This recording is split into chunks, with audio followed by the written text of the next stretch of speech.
You're listening to All the Pieces, a podcast created to keep you informed. Now here's your host, Chief Quality Officer, Dr. Karan Mohan. Hello and welcome to another episode of All the Pieces. I'm your host, Karan Mohan. At any given time in our organization, there are hundreds of stories unfolding, some good, some not so good. And those stories impact thousands of lives of themselves and their families.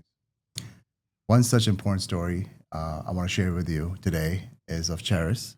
And I will let my guest introduce himself. And she has some special guests along with her. So, my name's Charis Mayotte, and I have been an employee of Mosaic almost 3 years. Started as a volunteer for about 6 months and then got hired, and August will be my 3-year anniversary. Congratulations. Thank you. I brought along my parents. This is Mike Flowers and my mom, Angie Flowers. Oh, nice. Hello and welcome. Charis, you've had a pretty unique sort of journey. Yes. Getting into healthcare. Yes. Can you share how you ended up being in healthcare? So it started in June of 2018. I first of all have rheumatoid arthritis. I was 23 when I was diagnosed. I'm 51 now. So I've had it over half of my life. Kind of woke up with a weird pain in my left hip, and I thought, oh, good, another spot for my RA. Wouldn't go away. Made many trips to urgent care, ER, doctor after doctor. Nobody could figure it out. Just thought it was bursitis, whatever. By October, I was rushed to the hospital septic. So that Monday, I went to see Dr. Kammer. He did blood cultures on me and an MRI, and he's calling my parents who were in Arizona at the time and said, get Charis to the hospital immediately. She's septic. Well, they weren't here to get me, and I had nobody else, so my sister came and got me. I couldn't walk at all, so I was brought by ambulance and almost lost my life that day. And got here, didn't know what was going to happen. Parents drove straight through from Arizona to get to me because Dr. Kammer said, I don't know how this is going to turn out. You need to get here as quick as you can. So fast forward a little bit, had a couple surgeries. Actually, I had 4 surgeries because I kept reinfecting. Septic twice. I got septic again in March of 2019. They ended up taking my hip out, put a spacer in just because it was harboring in my bone. My bone looked like a dog had gotten a hold of it. The infection had just eaten everything away. So once I got my permanent hip, I was on my road to healing, but spent a lot of time in the hospital. I was in Altec for over 30 days. Obviously in and out with each surgery I had, and I had to do MOU for a lot of weeks. So my dad would escort me he'd come pick me up every morning. We'd go to MOU, do the infusion. So I remember being in LTech, just very depressed, very upset, but I had such great care. Nurses were wonderful, doctors, anybody I ran into. And I made the comment to my parents that when I could walk again, I was going to come and give back and volunteer. And so I did that. I got better, and then COVID hit. So they ceased all volunteering. So I had applied with Julie Case, and she calls me probably late 2021. She's like, are you still interested? And I was like, yes, I am. I was currently still working education. And so I started out gift shop on Saturdays and Tuesday afternoons at guest relations at the main desk, and did it about 6 months, and a job came open, and bunch of the ladies that worked with me said, you need to apply. You were great at this. So I did, got the job, and the rest is history on that. So amazing. Yeah. So Mike and Angie, let's back up a little bit. What were your thoughts when you first got that call from Dr. Kammer? We drove back from Arizona 24 hours straight. And the whole time that we were coming back, we were talking about, believe it or not, funeral arrangements. Because Dr. Kammer said, this may not have a happy ending. You need to get back here. I took that as a message that things were not good. And we said we had to prepare ourselves because we knew she was suffering and suffering greatly. And it's difficult when you're a long way away and you have to get back here. It seems like the clock stops. But we talked back and forth a lot about, well, what do we do? And I said, well, we need to be thinking about the inevitable. And if it happens, we'll have to deal with it, as it comes. So we're traveling 1,400 miles from Phoenix, Arizona to St. Joseph, Missouri over a 24-hour period, worried to the death about what's going to happen to our daughter. And we talked about that a lot. Yeah, and to back it up a little further even, she had been to several doctors before, and nobody could diagnose her. They kept saying, I think they just thought she was weak. And this girl has got pain tolerance like you can't believe. And everybody was just kind of passing it off. So she met Dr. Kammer for the first time because Mike called Dr. Kammer and said, look, we have got a real problem. Nobody can figure her out. Is there any way you can see her? And he was stacked at that time and wasn't taking new patients, but he did. He said, I will see her tomorrow. Yeah, that man And saved my life. He got you in, and he's the one that actually saved her life. So when he said to us, you need to get back, this may not have a happy ending. I mean, we just started throwing things together, and it was hard because we had to stop every now and again and just try and take a break to sleep because we were so tired. Yeah. And then once we got back here, I just moved in with her for the first week. I was there 24/7 because she couldn't stand for you to even touch the bed. She was in such pain. So I just stayed, and Mike would come back and forth. And like I say, we stayed with her, and we had great doctors, and they just took care of her. I remember particularly sitting in the room with her, watching her suffer. And I was very distraught about the whole thing, trying to put pieces together. And I remember vividly that one morning, Dr. Kammer and Dr. Folk came in.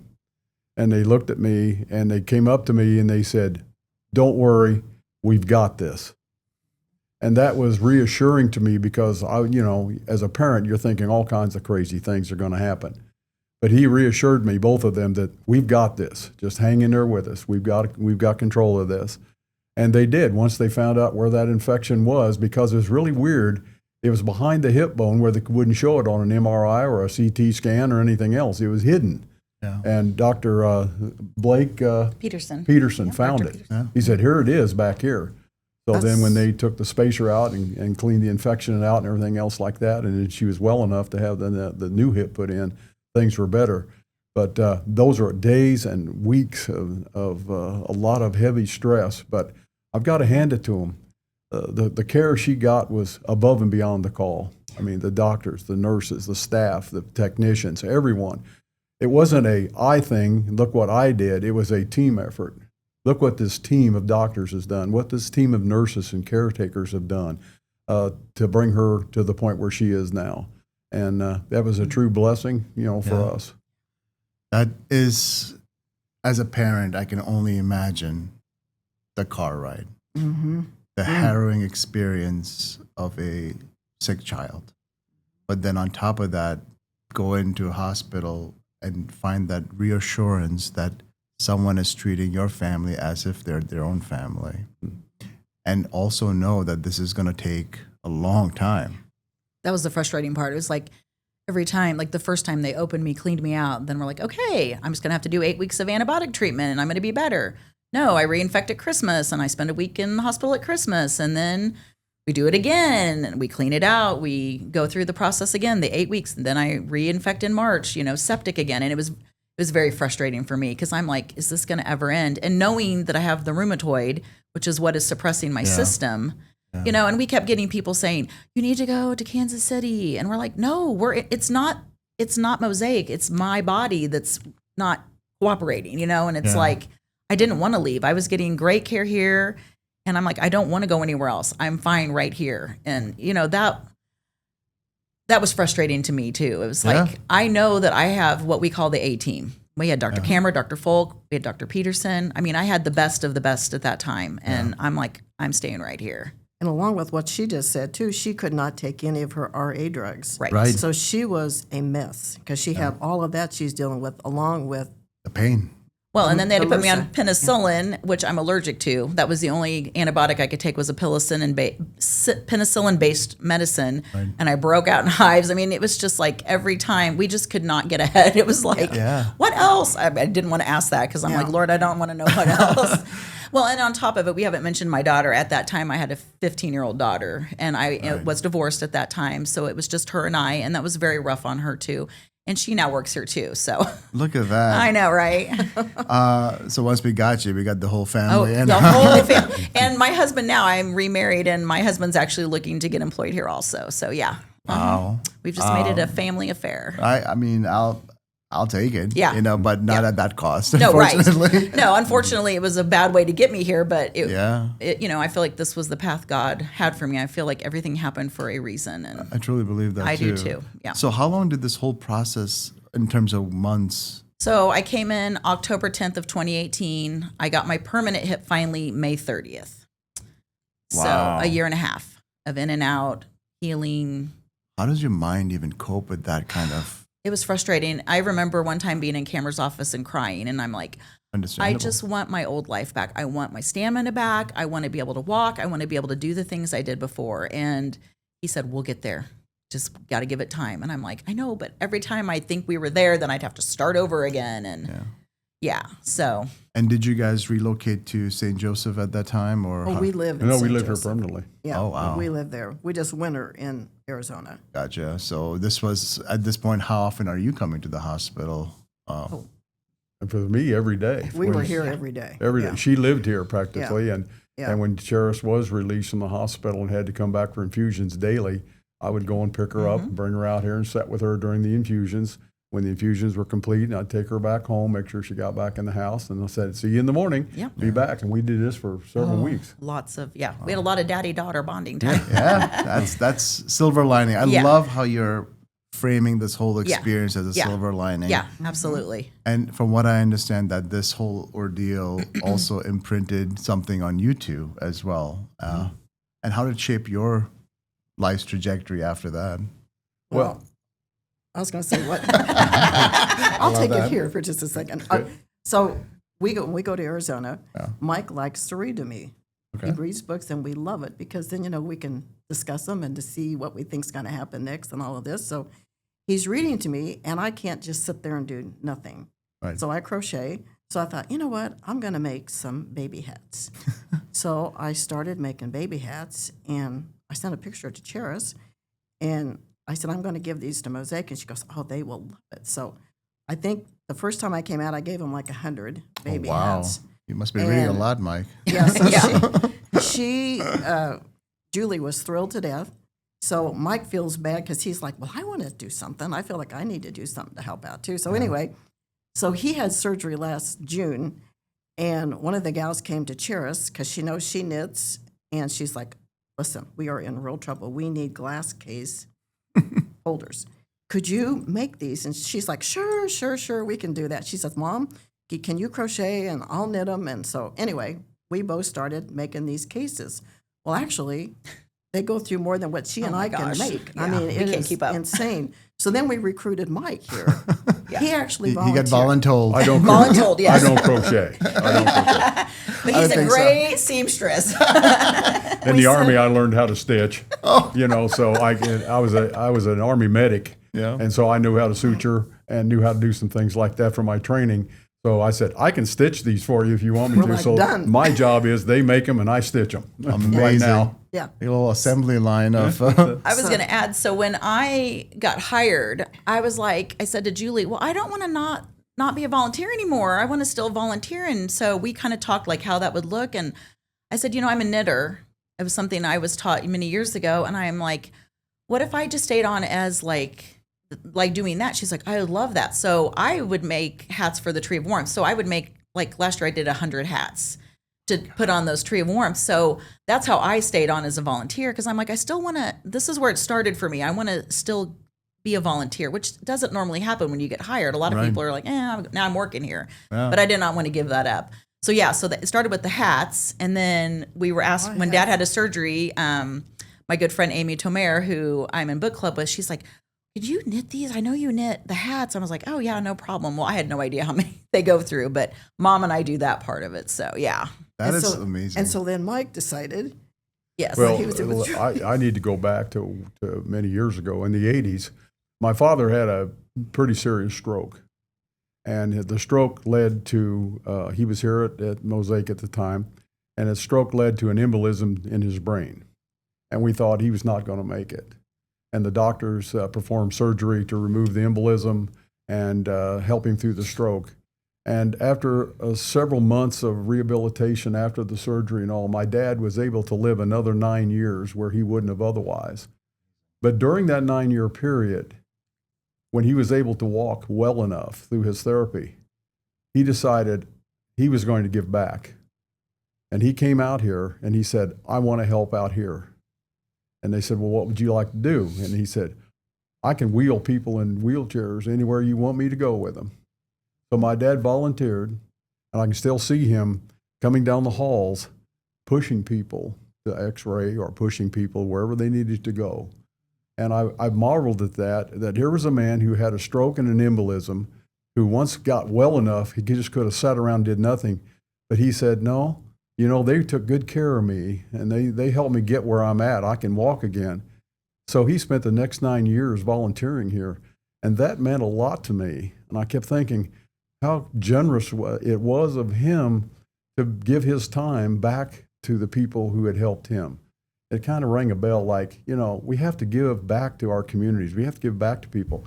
Then when we went through this with her on top of that, and I saw this again happening, I'm thinking, yeah, this is what this is all about. So I told Julie, what can I do?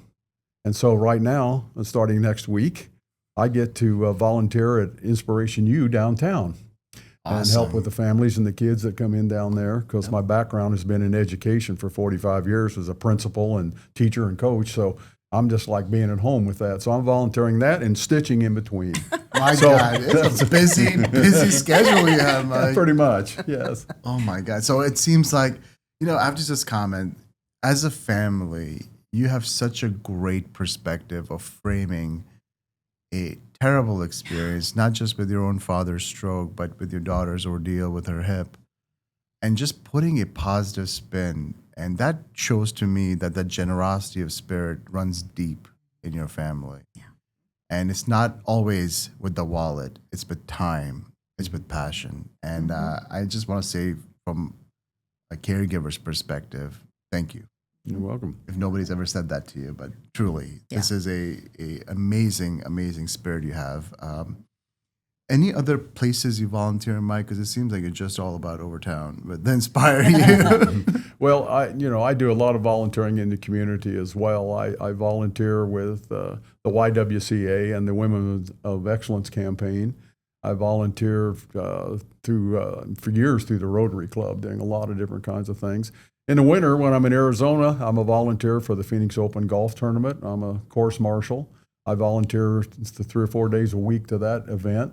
I do a lot of different church. The church, I volunteer a lot of services at church as a Eucharistic minister, as a reader, whatever it's needed there. So, yeah, my father instilled in me at a young age. He was a Marine, and we grew up under the auspices of what a Marine was like. And he had certain disciplines. And one thing he would always instill in my sister and I was that you respect everyone, and when they do something good for you, you return the favor. And when things are good, then you return goodness. And I grew up with that in my time. And so that's what volunteering is all about, just helping other people, because I was helped, and she was helped, and my father was helped. And it's just, for me, it's a good way to say, hey, thank you. Thank you for what you've done for my family and for my father when he was alive. And I still think about that all the time when I think of him. We had him another 9 years because of the care of Mosaic gave him. Otherwise, he would have been gone long before that. Angie, I want to ask you a question. Obviously, Angie was going through her LTAC stay and her surgeries and her antibiotics. What was your experience like with the caregivers when you were visiting? My experience with the people here, Yeah. you're saying? They were very nice. When I was brought in day one, the nurse I had, her name was Ariel. She does not work here anymore. I found out later. I knew her. I know Ariel. Okay. Thornton. Ariel Thornton, yep. I'm going to shout her out because she was amazing. Yeah. And, after I was with her for a week and I went to LTEC, she came to check on me. I think that's what happened. And she said, you were so bad when you came out. I just didn't think you were going to make it. And she ended up being my nurse again on one of my other visits. So, yeah, we definitely made friends and connections here. Another one is Jennifer Folk, who worked in radiology. I remember one day I'd come by a million times, and she's like, you're down here again? Because I had to have like PICC lines, and I'm like, yes. And one day I just was not having it. And she went down to the gift shop and got me, I still have it. It's a little rock, and it had a little blessing saying on it. And she didn't say a word to me. She just put it in my hand. I'm crying. And she said, "You're going to make it." And I was like, "Yes, I am." So it's just like everywhere we went, there was just, everybody was so good. I mean, just my daughter, this is a complete side note, but while I'm in the hospital trying to get better, my daughter ends up getting a concussion at school to the point where she had amnesia. Oh my God. And the LTech nurses heard me on the phone, and I was kind of freaking out. And they're like, "Oh, let's get you in a wheelchair. Hurry up. Come on. We're going to get you down to the ER right now." I mean, just everybody stepped it up. And I just can't say enough. Well, you become family when you're here as long as we were. Yes. Yeah. They know you. Yeah. You know, so Yeah. they were all very, very good to Cheris. Yeah. Yeah. Yeah, and that's for most caregivers, nurses, doctors, techs, dietary, EVS, it might be their on day, right? Yeah. They're working that day, but they may get a day off, but you're here all the time, Yeah. right? Yeah. And for them to imbue that level of feeling Yeah. and family Yeah. is so important. That's sometimes not taught. Yeah, and that's like with me with my job, I'm guest relations. So I'm seeing people. I mainly work at what we call our surgery desk. So I'm connecting families with doctors after their loved ones had surgery. And not everybody's in a great mood, but I always think to myself, I'm here, I can make a difference for them, and it's like, I always think about that. Even if I'm having a bad day, I'm like, all the people that cared for me, they could have been having a bad day, but I would have never known that because of how they treated me and how they cared for me and how they were patient with me. Because there was a lot of times I had a hard time getting up to go do therapy or even go to the bathroom. And, I just have that perspective of like, everybody is going through something, and I just have to be my best person today for that person that's in front of me in that moment. Yeah, it's a weirdly unhuman experience to be in a hospital. You're thrown in a gown. Yeah. Strangers are changing your bedpans. Yes. You're in and out of rooms with strangers. Yes. And to have that warm touch and that warm feel, it makes all the difference in putting your one foot in front of the other. Yeah, exactly. I mean, even the lady that would have to give me a sponge bath, she was so sweet to me. And, that's a very humbling experience if you've never had that done before. Yeah. And I was in my 40s when that was going on, and it was very humbling. But I had a lady that would come in every other night and do that for me, and she was the sweetest lady. And I'm just like, man, it was just kind of a crazy experience. Yeah. Cheris, I thought of something else that you did that you should share. Is you made diamond paintings for all the rooms, remember? Yes. Oh, yes. I'm a crafter, so I was. I couldn't tell. So I'm like, what can I do besides knitting? So I would buy diamond paintings. Are you familiar with diamond paintings? No, but pray tell. Okay. So it's a picture that's on like a sticky surface, and you have these little tiny beads that are kind of shiny, and it's like paint by number, but with beads. So I made several of those, and I actually donated them to MOU because I noticed when we would come for my infusions, there were some of the old rooms that weren't being used, and they were bare and they were just boring. And I'm like, we need something in here. So I did a ton of diamond paintings, and I actually made one for Dr. Kammer that was a cross because he's a very religious man. And I gave that to him with a very nice note, thanking him for saving my life. And so I still diamond paint too. I like it. Every room needs a little bit of pizzazz. I'm telling you, yeah. Well, I cannot say how touching this story is because not of your own personal journey, but how you used it to use it as a launch pad for passion and purpose and giving back. And to your earlier point, this is not just something that you can do unless it's taught, firstly, and second, you see some value in it. So you may be giving your time and your passion, your interest to the community at large, but it also goes both ways because you also received, and it's just, we're all temporary on this planet, and the more we can give back, the better we all are. Any last words you want to shout out to our listeners that you think would be important for them? There's an old famous saying that goes something like this. It says, always give a smile to the person you meet because you never know what burden they carry. And when I think back of our experience, the smiles, the cheerfulness, the encouragement from all the people that worked with her while she was in LTech and in the hospital for her surgery was unbelievable. No one was ever sad or whatever. They came in, greeted you every day. Hi, how you doing? And gave you a smile and how's it going today? And we're going to get this done. And they were very positive. Us on the receiving end, we're carrying this burden, but their help lighten that burden. burden shared is halved, and a joy shared is doubled. Yeah. I just like to say if people aren't volunteering, they need to because it's good for your heart. I mean, even if you're working full time, you can do something very small and make a huge difference. It's that ripple effect, you know? I mean, this is a perfect example. I started volunteering. My mom was like, I'm going to make hats. My dad's like, well, I'm feeling left out. Let me do something. So, Let me sew. yeah, let me I can stitch these- stitch. Do you need a stitcher for surgery? That's right. I can, that's what I do. I think about that when I'm stitching these things. Okay, I'm going to close this wound. And then So, That's good. Keep it, keep it fresh in your head. yeah. So I just encourage people, if you're not volunteering in some way, do it. It's good. It makes you feel good. It's important because there's always places, even if it's not here, there's lots of places that need volunteers. So And when you give, you usually get back twofold. yes, Absolutely. Yeah. I'm a So- big believer in that. Yeah. Yeah. It's gratitude in action. Absolutely. Absolutely. All right, folks, there you have it. I could not, I did not know the story prior to this interview. And I can just tell you how moved I am, not just by the ordeal that you've overcome, but by the team effort from not just the physicians, the nurses, the techs, everybody throughout the system helped you and your family cross this harrowing time. But more importantly, that generosity of spirit that you have showed as a family and become part of the Mosaic family is something that has really moved me. So I want to first of all thank you, Angie, Mike, and Charis. And if anybody is curious on how they can volunteer or curious about it, you can certainly find Charis at the surgical desk. yes, I'll be glad to talk to you. But if not, there'll be some links and information provided for you so you can give back, not just with your wallet if you have to, but with your time and your passion, because at the end of the day, we're just walking each other home. And the better we can do it, the better we all are. That's right. Agreed. Amen. Till then, I'll see you guys next time. Take care and brush your hair.